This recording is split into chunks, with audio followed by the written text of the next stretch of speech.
The invitation was written in gold ink, but everyone in town knew it was dipped in cruelty. When the small mountain town announced its annual harvest feast, they added one more name to the guest list, a name spoken only in whispers and laughter behind closed doors. They invited the poor Hell's Angel, the man who lived on the edge of town in a broken trailer, the biker everyone mocked and feared, not out of respect, but out of prejudice. They expected him to arrive hungry, ashamed, and humiliated. What no one expected was that the moment his engine echoed through the square, something ancient and powerful would awaken, and by the end of that night, the town would never be the same again. Before we go any further, if you believe in kindness, second chances, and stories that remind us of our shared humanity, please like this video, leave a comment, share it with someone who needs hope today, and subscribe to the channel Only Kindness. Your support keeps stories like this alive. The man they called poor was named Marcus Vale, though almost no one used his name anymore. To them, he was just a faded leather jacket, a heavy beard streaked with gray, and a motorcycle that coughed more than it roared. Years ago, Marcus had rolled into town as part of a Hells Angels chapter passing through the mountains. Back then, he had strength in his shoulders, fire in his eyes, and brothers at his back. But life had stripped him piece by piece. An accident on a mountain pass had taken his closest brother. A long hospital stay had taken his savings. A broken system had taken his dignity. And when the chapter moved on, Marcus stayed behind, not because he wanted to, but because he had nowhere else to go. The town of Red Hollow was the kind of place that smiled politely while judging silently. People nodded at church and gossiped at the diner. They spoke of charity but practiced exclusion. Marcus became their quiet entertainment, the man they could point to as proof that bad choices led to bad endings. Children were warned not to go near him. Adults crossed the street when they saw him coming. Yet none of them noticed how Marcus shoveled snow from elderly neighbors' steps before dawn, or how he fixed engines for widows who could not afford a mechanic, accepting nothing more than a cup of weak coffee in return. The harvest feast was Red Hollow's proudest tradition. Long tables were set in the town square, covered with white cloths and heavy platters of food. It was meant to celebrate abundance, community, and gratitude. But that year, something darker crept into the planning. A group of influential townspeople, led by a man named Harold Beckett, decided the feast needed a bit of humor. They suggested inviting Marcus, not out of kindness, but as a joke. They imagined him standing awkwardly among clean shirts and polished smiles, his presence a reminder of what they were not. The invitation was delivered with fake smiles and careful distance, and Marcus accepted it quietly, folding the card and placing it on his small table without comment. In the days leading up to the feast, rumors spread like wildfire. Some said Marcus would never show. Others said he would cause trouble. A few even hoped he would embarrass himself. Marcus heard it all. He always did. But inside his trailer, he cleaned his old jacket, polished his boots, and fixed a small tear in the lining with steady hands. He was not going to the feast to prove anything.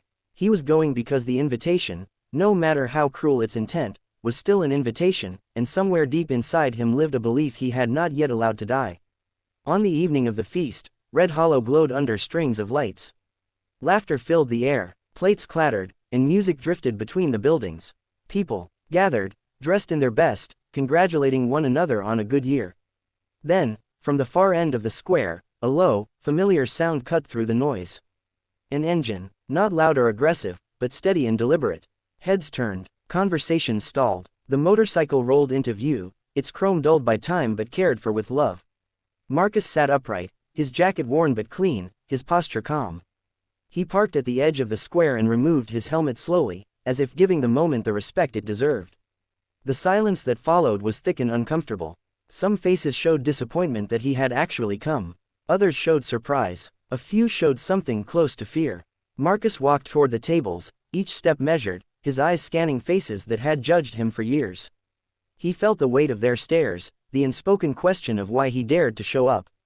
But he kept walking. He reached the table, nodded politely, and took a seat at the very end, where an empty chair had been placed almost as an afterthought. The feast continued, but something had shifted. Forks moved slower. Laughter came in bursts that quickly faded. Harold Beckett watched Marcus closely, waiting for a mistake, a moment he could use to confirm every ugly belief he held. But Marcus simply ate quietly, thanking the servers, offering small smiles. When an elderly woman dropped her plate, it was Marcus who stood up first, kneeling to help her gather the pieces, his movements gentle and respectful. The woman looked at him, startled, then grateful. As the night wore on, the mayor took the small stage to give the traditional speech about unity and pride. His words floated over the crowd, polished and rehearsed. But Marcus listened with a strange intensity, because unity was a word that had been used against him as often as it had been denied. When the speech ended, applause followed, but it felt hollow. Something was missing, though no one could quite name it. Then, without announcement or permission, Marcus stood. The movement drew eyes like gravity. He did not climb the stage. He did not raise his voice. He simply asked for a moment, his tone steady, carrying across the square. What followed was not a speech, but a story, shared in plain words. He spoke of the brother he lost on the mountain road, of the nights spent sleeping beside hospital beds, of the town that had taken him in without ever truly seeing him. He spoke of the shame he carried, and the hope he almost let go of. There was no anger in his voice, only truth. People shifted uncomfortably. Some looked down. Others felt something crack inside their chests. Marcus continued, explaining that he knew why he had been invited, but that he came anyway, because he believed that even mockery was better than invisibility.